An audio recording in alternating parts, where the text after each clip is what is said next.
Okay, so now in this stage, let me write down.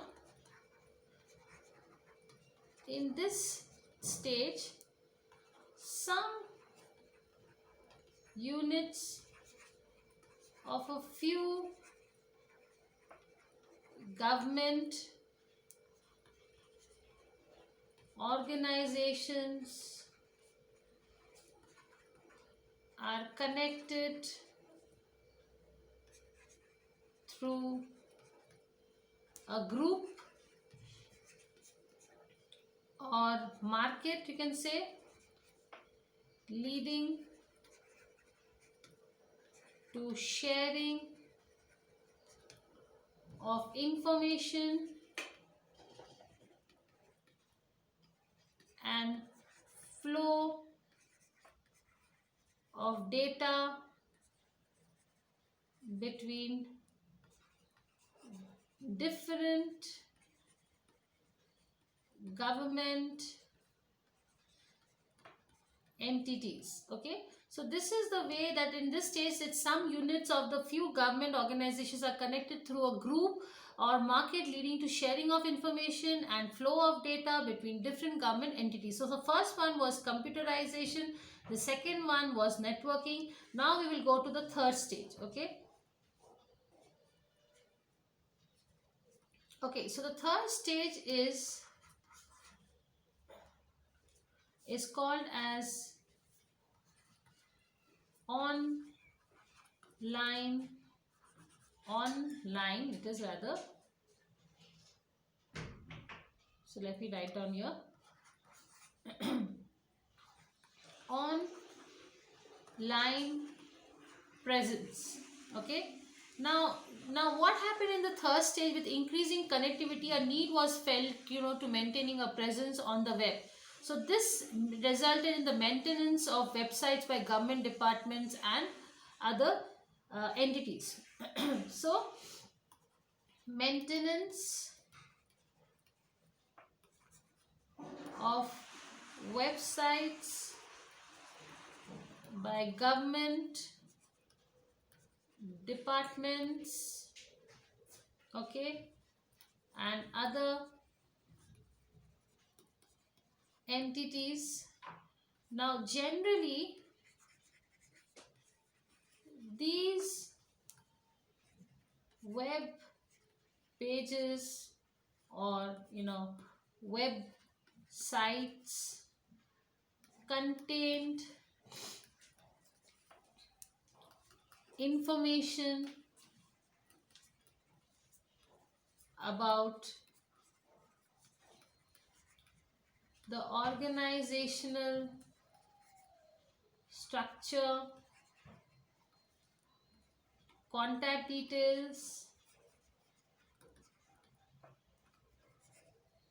reports and publications, objectives, vision. Okay, so vision statements were also there in this website of the respective government entities. So this was an online presence. So now whenever you want to go to the website, you can see Aadhaar card website and all various kinds of websites were there. So where you could see the contact details, reports and publications of the respective government entities, and this was done by well maintenance of web pages. Okay, so web pages were filled up. What is the web pages? So each and every time the website is filled up with new information and new ideas or new details are given, so that is called as filling up of web pages. So that was called as online presence. Let's come to the fourth one. That is the fourth stage which we are right now. So yes, fourth,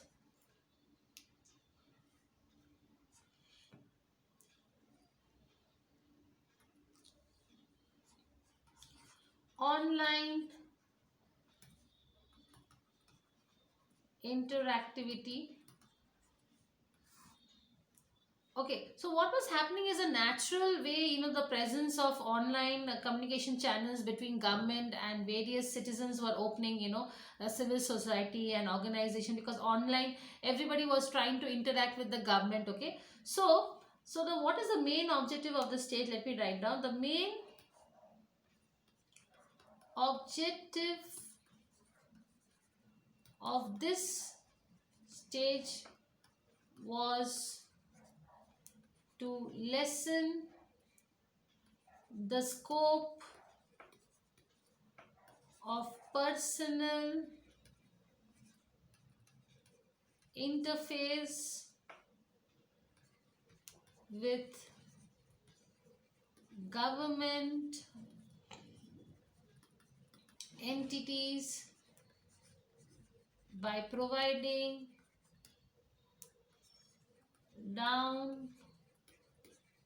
downloadable forms,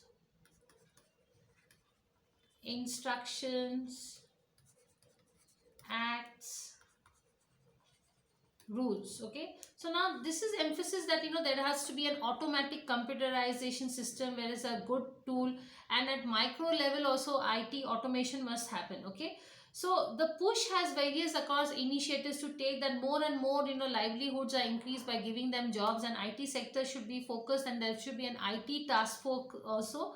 So there is an IT policy document which has been opened right now, and now if you see slowly so many websites, government websites has opened for the citizens charter also.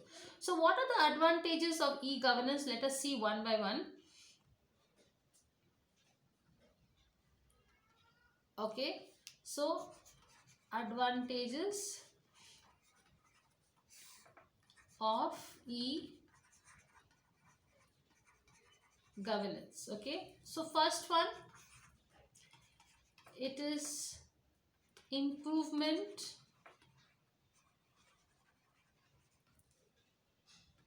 in governance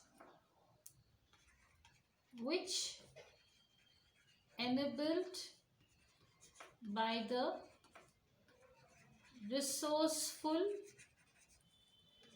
use of information and communications technology. Okay, second, it brings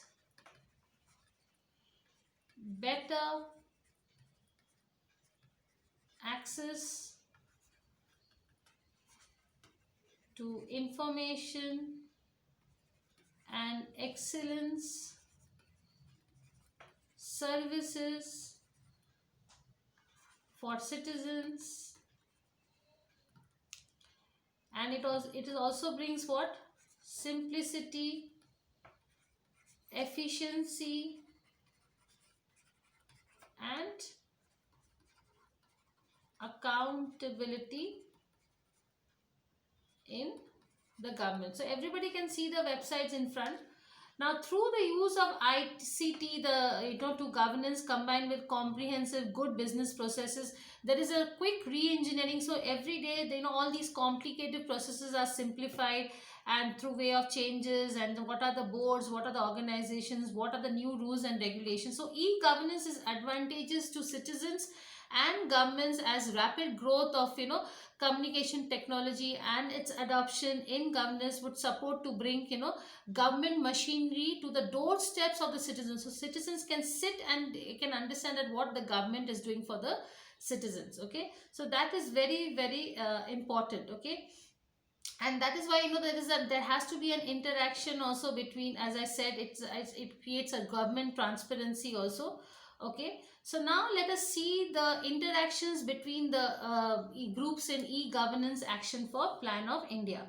So what is the e-governance role of Plan of India? Let us see this. So as I said, e-governance is implemented by the Government of India, and it allows for the government transparency. And government transparency is very significant because the free flow of public information is sent to the public, and it encourages accountability in all government dealings. In recent times also, many Indian states have come up with various e-governance patterns to see that there is a smooth functioning in the daily administrative activities. Now, through extreme efforts have been made to develop infrastructure and internal information handling by government officials as well as public services, and the technology is also used to see that there is a smooth flow. And but the e-governance, if you see in India, it's still, there is a lot of technological problems going on in e-governance, and it has been slow. Sometimes if you see, the server is down. So let us see the reasons for this slow development of e-governance. Okay, so let me write down here: reasons for slow governance in e-governance. Okay, so we have to see this. So the first one is lack of IT literacy and awareness regarding benefits of e-governance. So now there is a lack of awareness regarding the benefits of e-governance. The administrative structure is also not gear for good maintenance or storing, and we don't have good people who are having a lot of IT knowledge also. And the general tendency is to obtain the data from the files and end record. So there is no, so no one, let me write down here, none are using document management. So nobody is there to take care of the documents and work flow. So new technologies are not adapted, because that is why, because there is no awareness, and people are not understanding that what type of technology should be used. Okay, the next reason, let's see the second reason.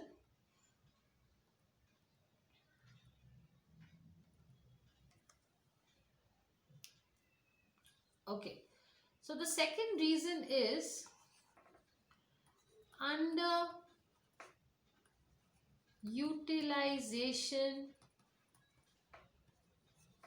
of existing infrastructure.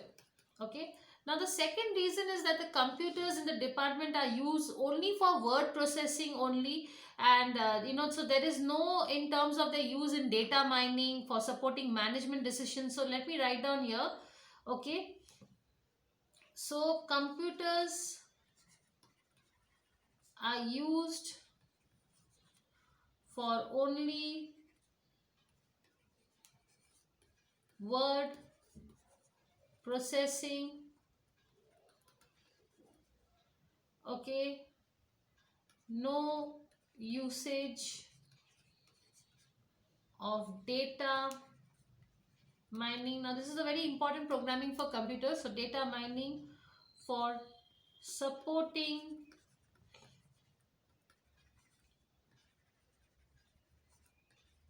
management decisions. Okay, now the time gap between the hardware and the development of applications is also ready, it's not ready, and it is very large, it takes a lot of time. Okay, so time application, let me write down here: time application is very large and not ready for use. The hardware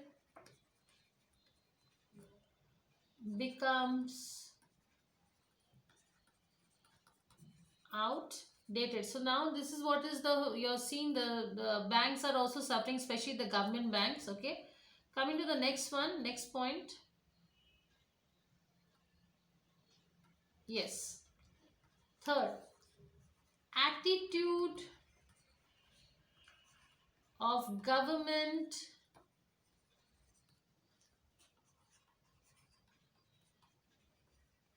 departments.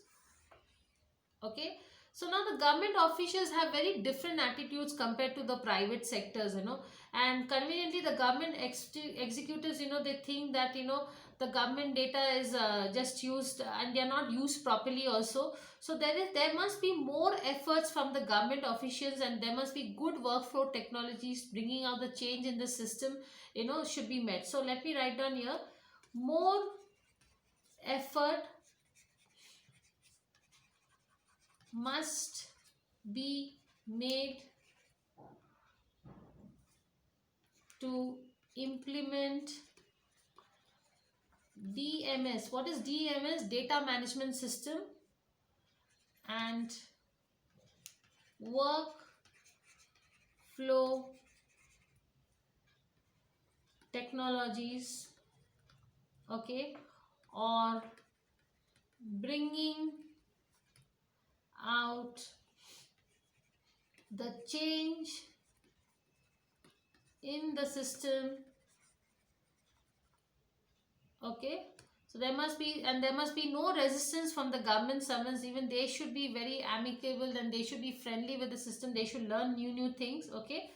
Yes, the next thing, so that is what is the problem with the attitude. Attitude should be changed. See the next point.